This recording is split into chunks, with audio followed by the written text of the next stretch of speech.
What's up, everybody? Welcome back to Unparalleled Universe for another action figure review. And today we'll be looking at the Marvel Legends Silk figure and the Marvel Legends Spider-Girl figure from the Venom The Spaceknight Build-A-Figure wave. I decided to do them both together because there wasn't too much going on with the Spider-Girl figure. But here's a quick look at Silk in the packaging. And here's a quick look at Spider-Girl in the packaging. And both of them have the same artwork. On one side you got Silk, and on the other side you got Spider-Girl. And on the back you get a look at both figures and the other figures in the wave. And that's it for the packaging. Always cool packaging from Hasbro. Let's take a look at the articulation. Her head can go side to side, and it could tilt a little bit, and it could go forward a really nice amount, and it could go back an okay amount, but the hair gets in the way. Then it has a torso joint that allows her to tilt a little bit back and forth, and she could crunch a little bit, and she goes back a nice amount. And her torso can also twist side to side. And her arms could come out to the side and come all the way around. There's no bicep swivel.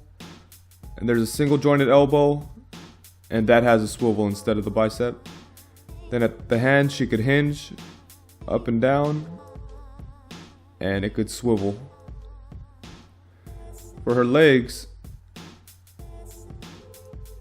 they come forward about this much, and they come to the side only about that much. It's a decent amount. And she has the upper thigh swivel and the double jointed knees. Her ankles could rock, and her feet can tilt up and down, and there's no lower leg swivel. But yeah, the articulation is pretty good. It seems like it's not as much articulation as the male figures from Hasbro, but it's pretty good amount. And Spider-Girl has the same articulation, so I'm gonna skip that. And Silk comes with two different heads. Here's the head with the bandana covering her mouth, and her unmasked head with the bandana hanging loose. And this bandana is a separate piece, so I think that's pretty cool how they did that. And then she comes with the Build-A-Figure piece.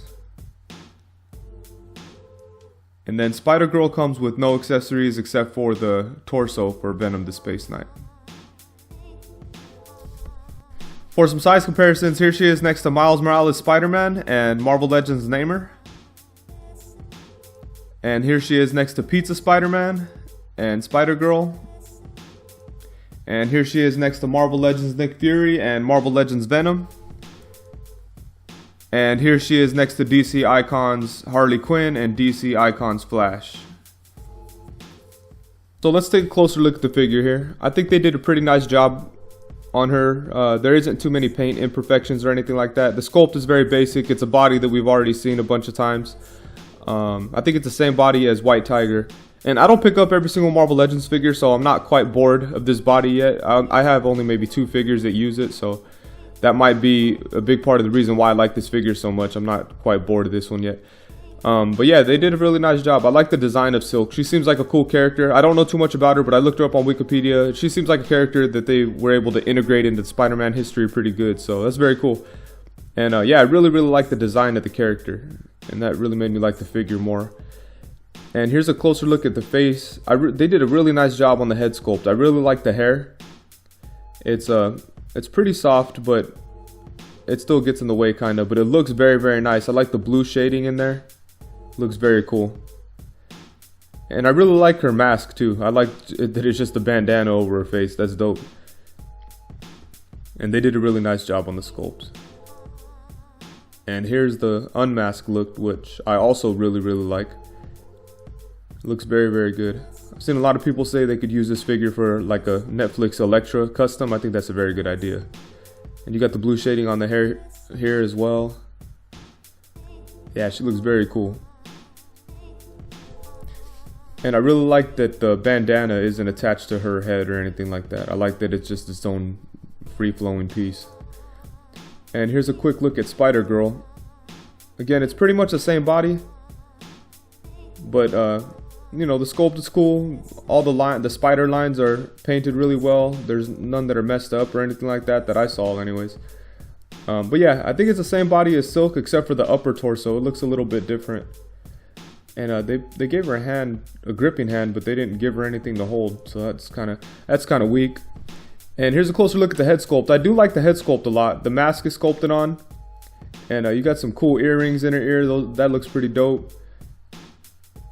And yeah, I think the head sculpt is really nice. There's some brown shading in the hair.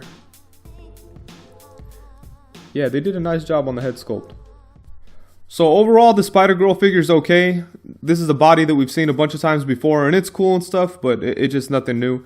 And I really wish that she came with some kind of accessory, like just the sword would have been cool. But yeah, it's kind of weak that they didn't include anything. And it's interesting that they decided to make this character because we don't have any other figures from the Old Man Logan storyline. So it's kind of she was kind of a random figure just to throw in there, but she's okay though. I would have passed on her if I didn't have to pick her up for the Build-A-Figure piece. I definitely would have passed on her, but it's cool. I don't hate that I have her or anything like that, and hopefully we get an Old Man Logan pretty soon, or an Old Man Logan Hawkeye or something like that, but we'll see. As for Silk, I'm really happy with this figure. It's funny because this and Spider-Girl are almost just the same figure as far as the figure itself goes, but yeah, this figure, I really like this figure. I definitely like the head sculpt. I like the fact that she came with two heads, and that unmasked look is pretty cool. And I'm really interested in the character, and the design is really cool. And yeah, like I said before, I don't know anything too much about Silk, but it does seem like she's a character that they were able to bring out and put into the Spider-Man history in a way that made sense. I'm not really a big fan of what Marvel has going on right now with all the different versions of different characters from different dimensions and different worlds all running around together in the same world. I don't know, man. I'm just not into that. And yeah, I don't want to live in a world where Gwen Stacy is alive, you know what I'm saying? But yeah, anyways, Silk seems to be like a character that makes sense that she's there, so that's very cool. So that's it. Thank you very much for watching. Please be sure to check out CoolToyReview.com. I'll leave a link in the description below. Also, be sure to check out the Marvel Legends Collectors page on Facebook. It's a dope page. They're always posting cool Marvel Legends news and pictures and things like that, so be sure to check that out. And if you like this video, please be sure to like, comment, subscribe, share, and all that cool stuff. Thank you very much. Peace.